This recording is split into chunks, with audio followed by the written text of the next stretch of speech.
Please listen carefully.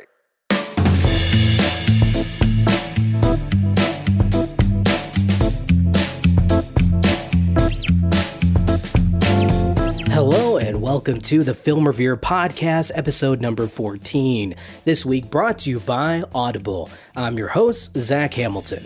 Our guest for this episode is one of Image Engine's compositing supervisors, Daniel Elophe. But first, let's get into some Film Revered updates. As many of you may have taken notice, we did not post a podcast for last Monday. We did release an update across social media stating why, but in case you missed it, the update was as follows. Moving forward, the Film Revere podcast will be airing bi-weekly. This is partially due to my production schedule, but in time I feel the show will see a marked improvement with the extra time given to each episode and the company as a whole. Expanding upon that, having a 2-week allotment between each episode allows me to ensure that we continue to book quality guests for the show and focus on other aspects of the company.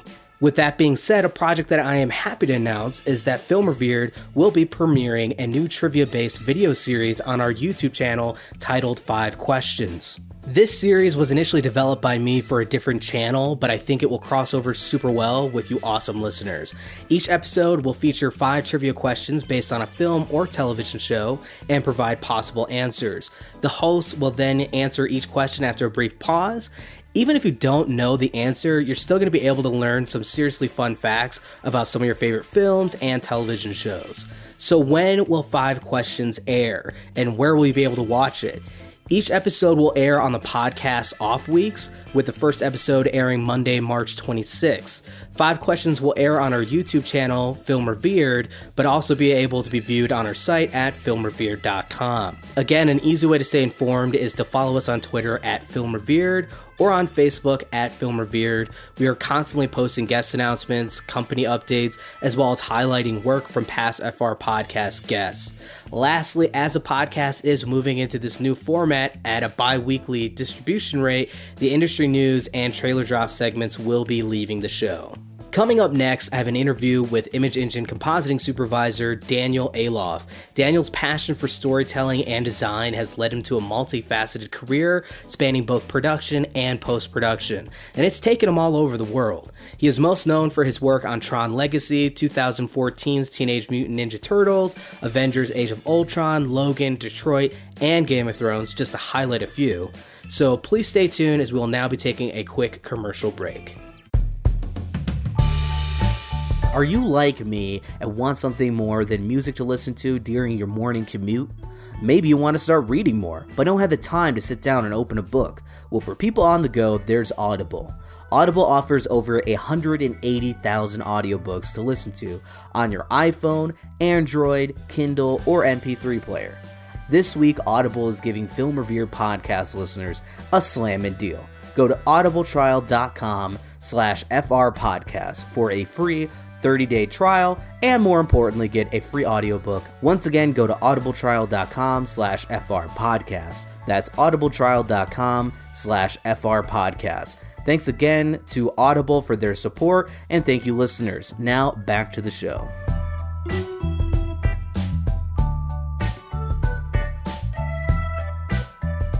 Well, welcome to the Film Revere Podcast, Daniel. I'm glad we're able to get you on the show.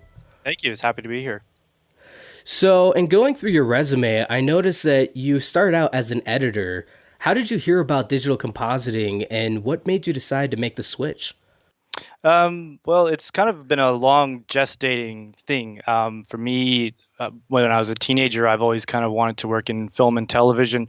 I think originally, as a director, but the career path was always kind of sort of film and TV. And when I graduated high school, I moved to Australia.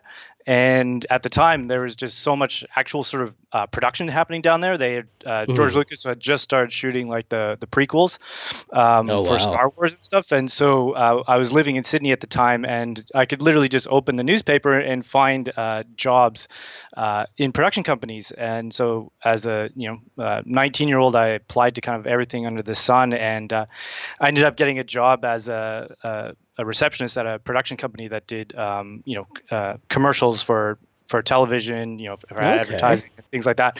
And basically kind of after a month, they moved me from basically being a receptionist to an assistant producer, which involved me going to post-production facilities, something I'd never heard of or known about, and things like that, where there was, editors, and most importantly, at these sort of post-production facilities, it was called sort of online editing.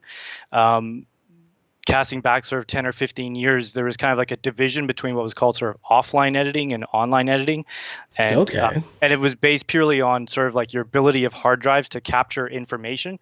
So when they'd shoot a commercial, they'd shoot maybe like 10 hours of footage and stuff, and a commercial is only 30 seconds long. So Oh my gosh. an offline editor would involve basically capturing the material at a sort of lower compromised resolution. So it was called like a 10:1 resolution and stuff. So you could capture far more information, but at a compromised resolution, and then it would sort of get whittled down, and then basically you would once the edit was approved, they would send the EDL to an online facility, which is what I ended up going to, these like post houses and stuff, and they would get the EDLs and grab the tapes again, and they would assemble the material at sort of 1:1 resolution. So yeah, I was working as a sort of assistant producer, and basically sort of in these facilities where these machines, they're called like Flame, Inferno, Flint, Henry. They're being charged at about like $1,000 an hour at the time, and you'd be just sitting here next to these artists doing the work, and basically it was kind of like an exciting thing to see these guys kind of piecing sort of everything together and stuff. And I started to formulate this sort of idea of like, hey, I kind of want to do this and stuff. So I ended up quitting my job at the agency because it kind of consumed my life in a way that there was just kind of no way for me to kind of go to film school and work as an assistant producer at the same time. I was kind of one or the other.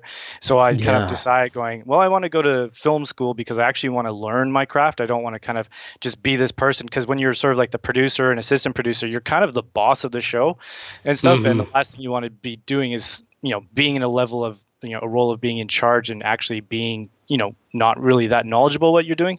To me, it's kind of important to do that. So I went to school, and then basically, like my career's kind of been long transitional. So I went to film school, and then basically got a job in a very small post-production facility as a assistant editor. And, it was there I started learning cutting and everything like that. And then sort of started doing like more and more editing, and loved it. I worked with a lot of directors at the time, just sort of cutting their films. I had a film that I edited and screening at Venice Film Festival, I think back in 2005 and stuff. It was awesome.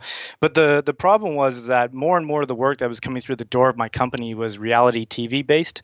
So it was all like 60-minute sort of episodic stuff, like Say Yes to the Dress, The Block, where people kind of like have to smash down a house and rebuild it and stuff. So for me, it wasn't really sort of that exciting and stuff. So I kind of started transitioning myself out of editing into more of the online world of Flame and Inferno, where I originally started seeing these guys, doing where you're conforming material, and that had a more sort of graphical element to it. So you would conform edits and put together commercials, but then you'd actually have to start keying shots, doing green screens. You'd have to start doing title treatments. You would have to like start grading shots and incorporating things together. So it was kind of a split between sort of editorial and then sort of motion graphics.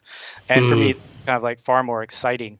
And I did that sort of for a few years, which took me sort of around the world and stuff, and eventually ended up in Copenhagen working for a company called Ghost. And while I was their sort of online editor, but they also did film work there, and they started using me on shots. If I had down days and things like that, they would start funneling film shots to me, and in my edit suite, I'd start doing the usual sort of visual effects work on there. Yeah. And that's kind of where I got my sort of taste, going, hey, this is kind of like really interesting. It's nice to be moving out of the TV world and actually just sort of focusing on shots and stuff. So it was from there I sort of had an opportunity to move from Copenhagen back to Canada, where I'd been gone for 10 years. And I worked for a company called Hybrid, utilizing sort of the same system called Flame, which is normally a television system, but they were using it for film-based compositing. And that's kind of where I got my foot in the door. But it's kind of been a sort of long transitional thing of 10 years, to kind of Wow. get to the career that I'm doing now. But in that 10 years, sort of visual effects has kind of gotten bigger and bigger and more prominent and more quintessential for films. They almost can't, the biggest ones these days can't exist without that and stuff. So it's Yeah. kind of riding that wave as it's been going. That's so incredible because I mean, again, a lot of people they think about film industry and they're like, "Oh yeah, I'm going to go to school, I'm going to get my job, I'm going to move on, it's going to be great." Yeah. And obviously you had different, ideas of what you wanted to do. You just wanted to get your foot in the door initially. Yeah, But pretty much. it's just yeah, and it's just so interesting that it's like here you started off as a receptionist. And now, I mean, obviously you're on the show here as a compositing supervisor. So Yeah. it's just interesting to see how long it took for you to actually get narrowed in to where you actually wanted to be in this industry. And then obviously you've blossomed quite well, I would say. Yeah, Since. it's for me, it's kind of just been the sort of a love of media in general, and just the environments. And I find usually the people are just fantastic. So many sort of great, fun personalities to work with. That the job's always been fun, and sort of my idea Mhm. of what I've wanted to do is kind of changed over time and sort of evolved and grown, and kind of the career is kind of sort of followed that path and stuff. So yeah, it's been a long gestating thing. That's awesome. So I guess another question I'd have for you was there a particular film that really inspired you to pursue a career in the film industry? I don't think I really have any sort of particular films, but being a child of the 80s, there were certainly obviously standout films.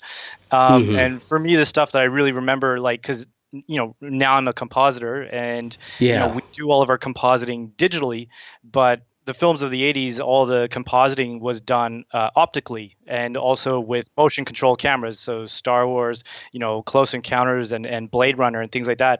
And those were the films that kind of really sort of started to inspire me and sort of excite me and sort of tweak my imagination. I think because I've sort of really drawn to sort of graphical things and colors and stuff.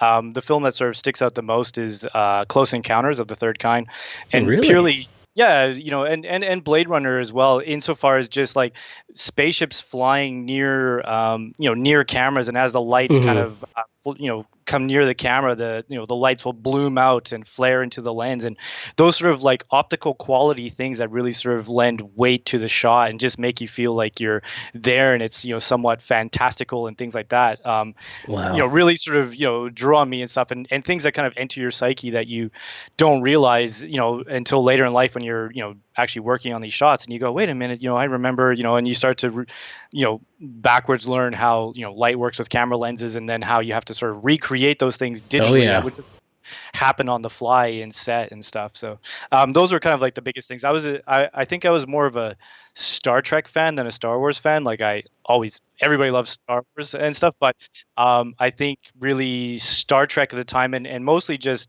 I love the earlier films because um, the model of the ship in space, it was always really dark, kind of like underlit, and basically just you just saw kind of like the pin lights of the ship, and maybe just like a light on the outside sort of illuminating small sections of the ship, but is that kind of like 80s style darkness. And then kind of like later on in the series they started to sort of globally illuminate the ship, like even though it was kind of like in the middle of space and there's no actual sort of Hmm. light source, you have this kind of like globally illuminated white ship, and stuff. And Yeah. it looks cool, but I kind of really like those sort of like older films where it was kind of a darker sort of vibe to it and stuff. Hmm. So, not only are you an accomplished compositor, you've also traveled extensively for work, having been to Australia, Dubai, the UK, Denmark, as you had mentioned, and lastly, Canada. Was it difficult at first having to move so often, or was traveling something that you'd always wanted to do? It was something that basically was born out of necessity at the time. Like Okay. I was, I moved to Australia and I lived there for nearly 10 years, and it was kind of the perfect time to sort of grow through the industry as an editor and stuff. And I kind of reached the sort of the ceiling of my company and wanted more and stuff. So kind of I'm lucky enough that I have a European passport as well, so I kind of had infatuations with London at the time, and seeing shows like The Mighty Boosh and other things like that. I thought like, Yeah. like London's the perfect place to go and continue in the industry and stuff, and do what I do. So I packed up shop in Australia and I moved to London, And I was there, and unfortunately, at the same time, geez, over 10 years ago now, there was a writer's strike in the United States. And you never Yeah. think that a writer's strike in the United States would have such a effect on the industry in London, but it did. There was a huge, massive downturn and stuff.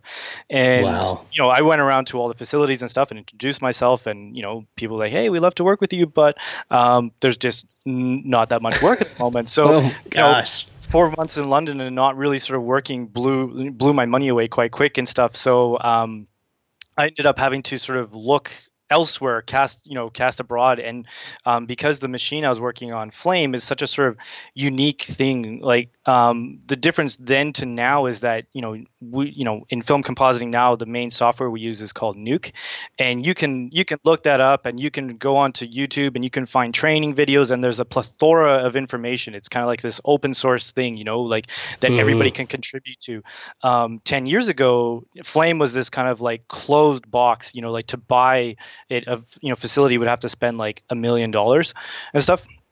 And the people who operated it were kind of trained within the facility, and you couldn't go anywhere to kind of learn and things like that. So there's like a select few group of people who can kind of like operate these machines and stuff. So like in London, for a population that's in the multiple millions of people, there was probably maybe 100 flame artists and stuff, and most of these guys are sort of long time career people. So Asia was kind of expanding and starting to push more of their productions and funneling more money and stuff. So I ended up finding a job in Dubai. Company offered me work, and it was literally like, do I stay in London and have no money and probably lose my apartment, maybe go work in data entry, or do I move to Dubai and actually continue my career and work, and at the same time have an adventure, luckily. Oh yeah, geographically alone, that's got to be interesting. Yeah, exactly. So luckily I was young and willing to embrace that sense of adventure and stuff. So I moved there, and it was an interesting facility that I worked for. But they too sort of went through this kind of like downturn as well. So after kind of like a year of there, they were purchased by another facility, and they kind of let most of the people go. They were kind of renovate and kind of revamp up and stuff. So after a year in Dubai, they kind of let me go and stuff. And it was like, perfect. I've kind of felt like I did what I wanted to do there and stuff. And I ended up back in London. And the writer's strike was still going and stuff. So basically, still, I did a little bit of freelance work in London, but nothing really sort of stuck. So again, I started looking, further abroad, and this company called Ghost up in Denmark was looking for a, Flame Inferno, smoke editor, or online editor type person. So, I flew up from London to meet with them, and they're a phenomenal group of guys. And they said, yeah, cool. We'd love you to come work for us. So I, packed up bags again. And after, 4 months in London, left, and then moved up to Copenhagen and was working there. And it was a great facility and stuff. But when you start moving somewhere for work just because you need to, you after a few months, you start having these existential questions of like, why am I here? Am I going to spend the rest of my life here? Do I want to live here and stuff? Yeah, that's true. Yeah, these are all kind of valid things, because I'm kind of a just impetuous person who will just go do something for the sense of adventure, but the reality starts to creep in. So after, at that time I'd been living away from Canada for about 10 years, I started to think like, what would it be like to kind of maybe move back home and stuff. And there was that sort of fortuitous time where my skills that I had and what I was doing, was like, Flame Inferno work, starting to work on feature film work, lended to this other company, Hybrid, that was looking for flame-based film compositors. So, I applied with them, and they're in Quebec. They're in a small town called Saint-Sauveur, about an hour's north of Quebec, and now they've joined with Ubisoft, which is one of the biggest game makers in the world. But yeah, at the time, they offered me something, so it was a chance to move back to Canada, be closer to my family, and actually, continue my work in my career and stuff. And then after, a year there, I heard that Digital Domain was opening up in Vancouver, so I was like, well, I'll go west, because there's this this thing happening where there's in Vancouver 10 years ago was a much different city, where it was MPC was the first sort of global company that sort of opened up in Vancouver, and it's kind of an oddity why they did that and stuff. And there's like MPC, and then this company Image Engine kind of came out of the woodwork and did this sort of awesome film called District 9, and everybody kind of was like, wow, like who is this company? And over a few years, like digital domain then opened up, and it just started to pull people to the city of Vancouver and stuff. And since moving here, it's kind of exploded, and we're now one of the top production centers of the world. Well, yeah, I mean, arguably it's considered kind of like North Hollywood in a lot of ways because it's the same time zone. You can easily catch a flight from LA to Vancouver. So, Absolutely. Yeah, it makes it very advantageous for us. At least, some of our clients in Europe, we manage to do like the morning thing, but thankfully, we don't deal with yeah. too many people in Asia or anything like that and stuff. So normally that's kind of like an email based thing. But yeah, to answer your question, my travels was out of necessity, but I also really value the fact that had that opportunity to go and experience a place by living there, having to move, get an apartment, get a tax file number, do all those things, and really get to learn what it's like to live in those cities. And that's one of the nice things that visual effects these days offers, employees. You can, it's nice to work for a company, but it's also nice to go, hey, like I'd really like to experience Singapore. Well, there's companies in Singapore that, can offer me work. Great, I can do that. I can move my family there, or I want to move to London, or, even places like Denmark or Australia. So there is that freedom that isn't really afforded to a lot of other industries per se. So yeah, we're lucky. Yeah, it's definitely something that I always try and tell people. And obviously, we talked before the show about the present, like me going to Arizona for work, and I talked with students that were interested in going into the film industry. And it's one of those things that I definitely, even still today, obviously, we're talking 10 years ago when you started all of this, but it's still very relevant. I mean, being geographically flexible is really important when you're starting out, at least, because you need to go where the work is. And unfortunately, visual effects still is contract based, so it's a little less steady in that regard. Very much so. But if you're young, it is, like you said, it's a huge advantage. You get to travel the world, not necessarily having to worry about funds because you'll have a job. Yeah, again, Absolutely. You have to worry about getting, like, I moved to Canada for one of my first jobs, and I had to get a whole nother social security number and set up my bank account and all, like, work visas. Like, there's a lot of adulting that happens as well. Absolutely. But it's definitely an experience, and it's pretty awesome. It's one of those few industries. Again, it's a drawback, but at the same time, it is really cool, too. So...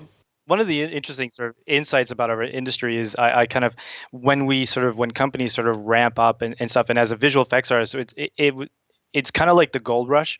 Like there's a lot of opportunity. So like for a company, if we'll start a project, and if it's a big project, we'll go like, oh man, we need to hire 10 to 12 compositors. Okay, cool. Who do we know? Blah, blah, blah, blah, blah. When I'll be walking down the street and I'll see like a sign for a bank, they'll be like, we're looking for a teller, and they'll have like 50 to 100 applicants, and there's like one job. Like most people, I think if you have a level head and you communicate well and you're, a mostly well-rounded individual, it's really not hard to maintain work these days if you love what you're doing, which is a fantastic thing because there's sort of trying times globally, so. Yeah, you do have to be your own agent though, which is something we've talked about on the show, because you have to market yourself. It's something that's not necessarily taught in school either, is the ability to move so that Friday is your last day at one studio and Monday is your first day at the next studio. Takes a lot of work marketing wise. Yeah, it's just like anything, getting your foot in the door and building that momentum is the hardest thing, and that's why it takes time, and you just you just have to be receptive to whatever opportunities come your way and stuff. And if you get your foot in the door as a doing rotoscoping or background paint or junior CG, you get in and you just work hard and you keep your head down and stuff, and building the relationships is like the most important thing, and we're fortunate here in Vancouver because even within a few blocks we have a few sort of world-renowned visual effects facilities, so you meet people just walking down the street and you start to have this community and you become a part of that community, which is a wonderful thing. So you've been involved in over 24 projects as a compositor, a lead, and or supervisor. Some of your past titles include Avatar, Tron Legacy, Battleship, Teenage Mutant Ninja Turtles, and Avengers Age of Ultron. That being said, I'd love to focus on your more recent work on Logan, Detroit, and Game of Thrones Season 7. First off, what was it like being the compositing supervisor for Image Engine on a film that would take the character Logan in such a different direction? Well, I remember sort of being called in and being asked, by our executive producer here, if I, be interested in working on it. And, before I knew anything, I was like, yep, absolutely. I've kind of always been a fan of the Wolverine films. Some have been Mm, better than not. And, the character, being, I think like most probably teenage boys, we all love comic books, and X-Men was yeah. certainly, and Spider-Man were always high on the list. So Wolverine is such a iconic character, but when you hear like, oh, like this is going to be the last film and things like that, it's like, okay, you start to, I was extremely interested and stuff. And when we start to see plates come in and start seeing the tone of the film, it was, Mm, it was really exciting because it just, it wasn't, your typical, like they went the other way. You would think, okay, here's the final film, it's going to be big, it's going to be in your face, it's going to be, this huge spectacle.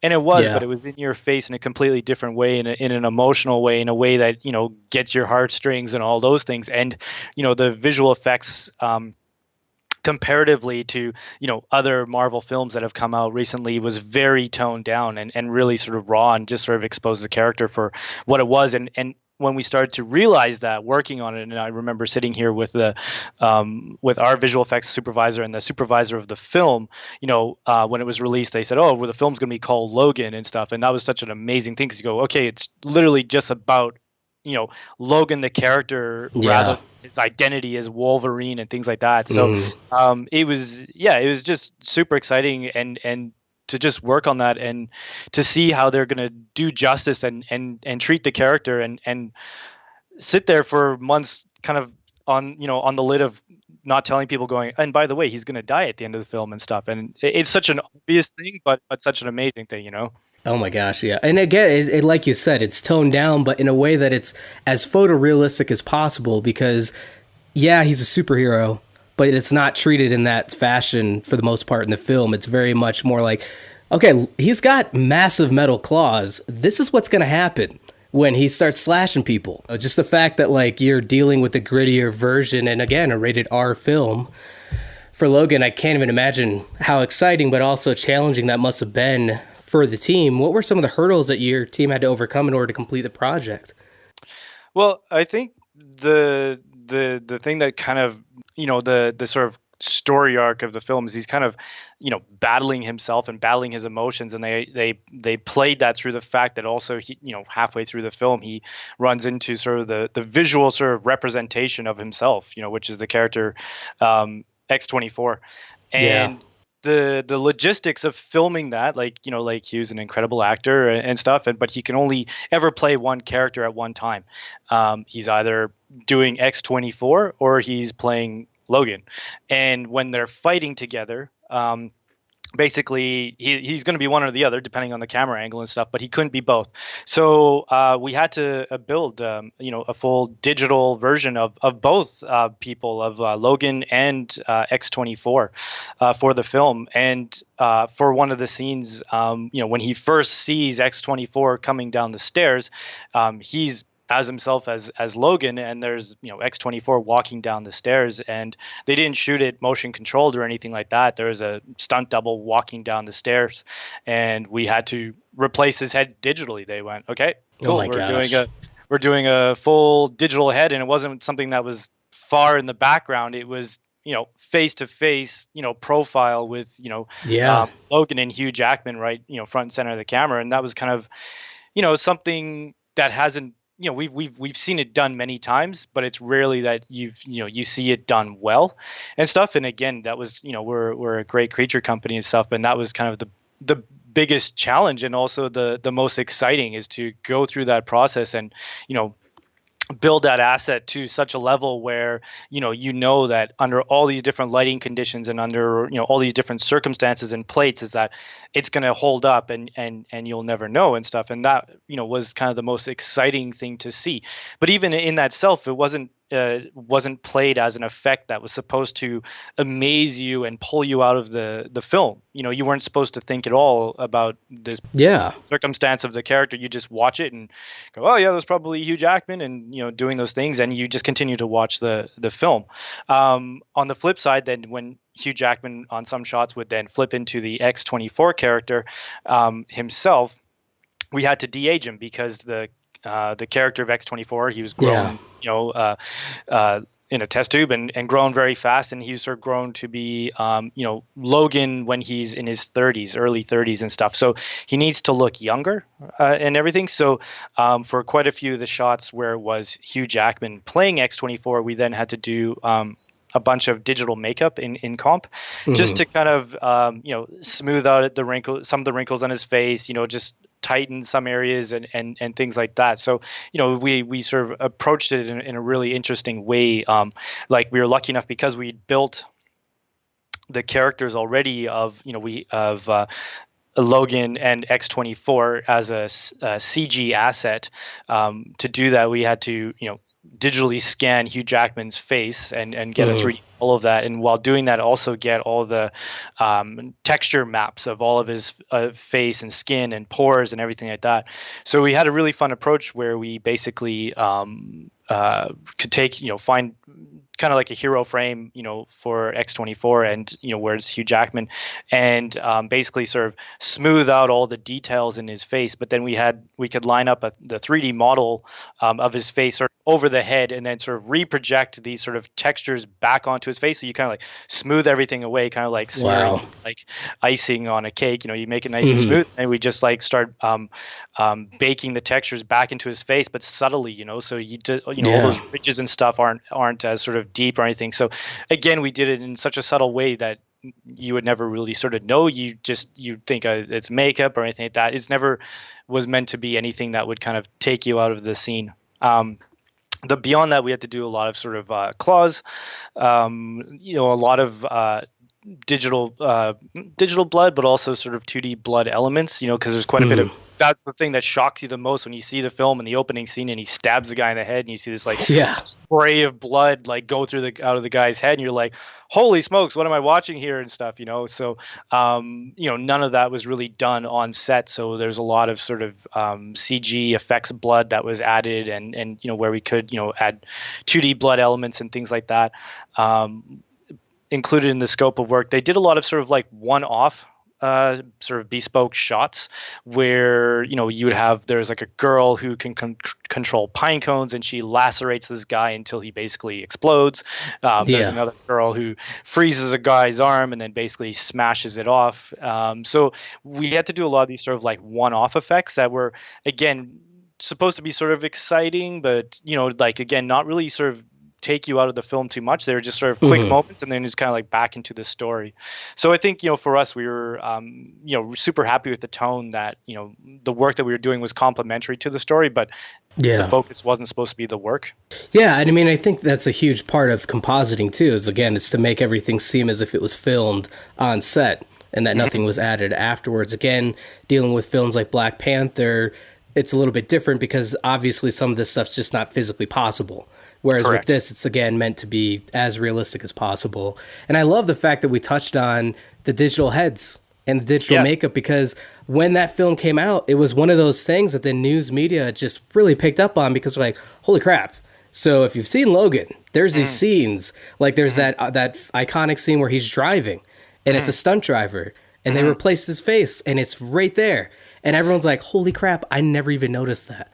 And then you're talking about a completely different scene where you have a digital head, and I guarantee you no one knew that. No one knew it. Yeah, no, absolutely. The scene you're talking about, the stunt driver, came quite late in the production. Literally, we were 2 weeks away from finishing the show and stuff. Wow. And it kind of came in that they basically went, well, we've changed the edit a bit and we have to use this shot. There's literally no other way to use, like basically the take we have of Hugh Jackman just isn't working for us. It doesn't, and stuff. And we need to use this one of the stunt double. Can we take your head and stick it into the shot? I'm like, well, yeah, sure. Okay. Do the thing, it works for what it does quite quick and stuff. Yeah. So after Logan, you were Image Engine's compositing supervisor for Catherine Bigelow's crime drama Detroit. What was it like being involved with this project? Well, it was nice because after going through this like ultra gory sort of like Hmm. superhero film to sort of step back into sort of more of a grassroots show, one where we weren't building, the challenges were not based in a CG world and stuff. Most of our work was environment based, so we have a great sort of digital matte painting department that helps create sort of photoreal environments and everything. Yeah. So the challenges for us was to take. They shot most of the film in Boston, but as you do, take the streets and sort of make them contemporary for their time of Hmm. 1967 and things like that. So it was again another sort of strong drama story piece where we were just there to augment and improve. So during riot scenes and things like that, basically we'd have to add more smoke, more fire. If they were Hmm. shooting, she didn't really pull punches. If a cop is shooting a guy that they don't you see the cop shooting the guy, and we had to add like blood squibs and blood running down the shirt and things like that. So they didn't really do. They did some of that with sort of makeup, Yeah, squibs and stuff, but practical. a lot of stuff, yeah, practical, but a lot of stuff we had to add CG as well. So yeah, it was mostly sort of like augmentation work. Also, nice respite coming off of Logan too, because obviously it's still challenging in its own right, but a little less challenging than doing completely digital head replacements. Yeah, it usually comes down to a shot numbers game and a time Yeah. frame game and stuff that sort of makes the show either sort of super challenging or less challenging, because you could have a high number of simpler shots but that have to be completed in a shorter amount of time versus a low number of complex shots that have longer and stuff. But it was again, half the time it's who you work with and the team that you're Hmm. working for and stuff. And Catherine Bigelow and her team were just super excited about the work that we were doing, and again, just building upon the relationship that we'd already built upon when we did her previous film, Zero Dark 30, and stuff. And she developed a good sort of rapport with the visual effects supervisor Joao, and he's always very positive. So despite the sort of heavy content of the film, the tone of our production was actually quite lighthearted and professional and stuff. So it was just Hmm. a a pleasure to work on. I'd love to touch on your work with Game of Thrones season 7. Had you been a fan of the show before getting this assignment? Um, I feel really bad in saying that I wasn't, and Okay. it's not that I'm not a fan of the show. I've got huge respect for it. I Hmm. just have never actually watched it. I think when I've watched the first episode, and it was one of those things where it was kind of like so intense and stuff that I was like, at the time I was like, okay, this is a bit much for me. But Yeah. I love the genre and stuff, and I love sort of aware of like how passionate everybody is for the story, and how well layered they've made the characters and stuff. So I have Hmm. a huge amount of respect for the show. I just haven't watched it, and I know for the fact that if I start watching it, I'm gonna binge it, and it's gonna annoy me if I have to wait for a whole nother season. The same thing Yeah. happened to me with Breaking Bad, so I'm kind of like, I'm just gonna wait for, because I believe season 8 may be the last season. Yeah, it is, and it It premieres is next okay, cool. year, so So soon, so very yeah, soon. so once it finishes, then I can just watch everything and just like Yeah. just pull it off, the band-aid off quickly, and not have to wait or anything like that. But nowadays, like because people are so passionate about the show, I'm glad that I'm not ruining anything for myself here. Hmm. Sometimes in the studio you'll hear like the sighs of artists going, oh, like, now I know this is gonna happen, and like it kind of pulls them out and stuff. So it for me right now, it's strictly professional. Working on the Yeah. shot, doing the work needs to be done, and the fanboy can wait for another day. Exactly. So, what exactly was your role on the show? So Game of Thrones kind of. My role was purely on an artist level. I was sort of in between Okay. supervisor roles and gigs and stuff. So we had some more work come in that basically just required me working on it and stuff. And so I kind of just came in to lend help on the team, and yeah, just worked as an artist and assisted where I could. But it was great because it again, like it's nice. It's really important to me to kind of like step away and supervise a show and do what I can, and then I love to actually just get back on the box and actually just work on Definitely. work on shots and stuff. So yeah, but again, it was just the team they have working on it here is so passionate, and just seeing everything like that. So yeah, it was just a good challenge for me, because I'd sort of seen it coming through the studio for so long, and sort of started to understand the visual narrative of what visual language of what we were working on and stuff. So to kind of be a part of that was yeah, great. Definitely. And something else I'd love to point out is that both episodes that you were involved in were nominated for Outstanding Compositing in a Photoreal episode for the 16th Annual VES Awards, with the episode The Spoils of War being the winner, which was, again, one of your episodes. Mm-hmm. What was it like having both the episodes that you worked on being nominated and then one actually winning that award? Again, just because everybody here, is so passionate about the show, and it's not treated as there's two kinds of television schedules. There's the regular television schedule, where basically visual effect shots have maybe half a day to maybe 2 days to get out, and then you churn out through episodes every week. And then there's kind of like the Game of Thrones episode schedule, where you have a couple of months to actually work on the shots and build really build the episode up and stuff to a very high level. And everybody has such a high sort of attention to detail that seeing like it didn't surprise me, because the work was so fantastic. And we can't be smug, because everybody who's in those up for those awards, their work is top notch. You never know which way it's going to go and stuff. So for us, it's always just knowing that we're literally doing the best that we can, and we're we're paying service to the show. Yeah, and the reason for these nominations relied heavily on the fact that both episodes featured extensive amounts of visual effects.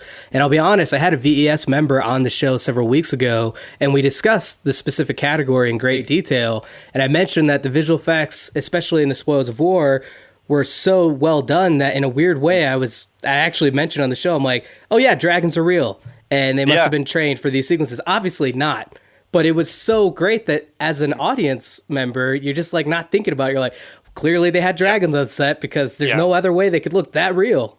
Yeah, they've become such an important part of the story and stuff. And it's, it's they themselves as a character, even though I've never watched the show, I know that they've kind of grown in their role and their complexity and stuff to becoming, such a strong story point and stuff. So, that equal amount of work sort of goes in there, especially like we sort of come on quite early usually in shows and stuff. We do end up doing a lot of pre-animation, so like there'll be like an actual sort of like once shots get turned over to us, we're working on the episodes and stuff, but we end up working with the production company very early on, and we do the shots that are allocated to us, we do all sorts of pre-animation and things like that once that goes back to the client and gets approved, that gets rolled into their shooting and how they shoot those dragons, and how they put the actresses on gimbals and everything like that, so that basically when it comes to us getting the plates back, that once we remove the actor off the green screen and stuff and put her on the dragon, is that her movement is matching literally the animation that we sent them and stuff. And it makes a huge deal, because there's so many times you've watched things in the past where you see actors riding digital characters, and you're like, well, I see them kind of on it, but there's telltale signs that just see motion blur is wrong. Character has one motion blur, but then the actor riding the CG character has a different motion blur, because their the rig that they're on is moving in different directions. So those subtle things lead to shots looking fake. But when is done in such a sort of calculated measure, everything works together seamlessly, and helps you give that thing that like, okay, she's really riding a dragon, because they fit in so well together. But moving on, just looking back at your career, what advice would you give someone who's looking to get into the visual effects side of the industry? Mostly just like stick with it. If you have a passion for what you do, just have patience. It's going to be your career. Like I've sort of come across people who they start working, and they know they have skills, they know they're talented and stuff, and they want to rise through the ranks really quickly and stuff. And there's something to be said about just having experience, like basically working, through the years through the industry and actually, doing multiple shows and just sort of, gaining that sort of professional experience is such an important thing. And that, if this is going to be your career, you're going to be doing it for a long time. So there's no rush, and for me, what's important is to keep learning. Like the most important thing is that just, I may be a supervisor or what I do, but there's so much that I don't know or don't understand or, ask questions because the technology is always changing. Every few years there's this new ways of doing things. So, I always feel like I'm kind of like behind the bell curve and you're always kind of chasing things and, you're always kind of surrounded by smarter people and stuff. But, that's part of the exciting thing is that makes your career interesting because you're always learning, you're always growing, you're and that's where the experience comes in, where you actually, you have this kind of base of how to deal with things situationally, but then sort of technically speaking, you're learning and stuff. So it's a very sort of malleable thing. But I just say, stick to your guns, be patient, find people, who you enjoy working with. And if you're a young artist, most importantly, find a mentor, and they don't even have to know they're your mentor and stuff. Just, someone who you work well with and that you look up to and respect and stuff. And those are, such important things. And, it doesn't happen all the time. But certainly when you find those people and find those environments, to work with is such an important thing, and you always hear everybody has their own thing. Some people are chasing films. They, oh man, I got to work on the next James Bond film, or oh man, I got to work for the next, Blade Runner film and stuff. And, even though I didn't work on, Blade Runner, the company that did just down the street, worked on, to hear the artists there just so excited about, again, we know like NDA, what we can and we can't talk about. But you can just in conversation see the excitement, about just, without them saying anything. Then you go, okay, cool. It's going to be awesome because they're excited about what they're doing and stuff. And so that's just the thing is just, retain passion, retain excitement, keep learning, find mentors, and just, be patient and, enjoy the ride. Love it. So lastly, I'd love to know, what are some upcoming projects that you're working on that you can mention that people can see some of your work? Sure. There's a small independent film called Fantastic Beasts and the Crimes of Grindelwald. The trailer was that little independent film. That yeah. No one's ever heard of it before. It is a sequel to a film that was released a few years ago. But we're super excited to be attached to that. And they just released the trailer yesterday. There's 3 of our shots in it, and we're again just an amazing team, and loving working with the production and stuff. So it's coming out in, I believe, November, and it's just always an exciting time here. Well, that's terrific that you're a part of that. And again, thank you so much for taking time out of your busy day to join me on the podcast, Daniel. My pleasure. Thanks, Zach. Well, that's the end of episode 14 of the Film Revered podcast. Be sure to show your support for the FR podcast by leaving a review on iTunes, Google Play Music, or wherever you happen to listen to the show. Another great way to show your support is by getting a free audiobook and 30-day trial from Audible by going to audibletrial.com/FR podcast. Thanks again from all of us here at Film Revered. Have a great week.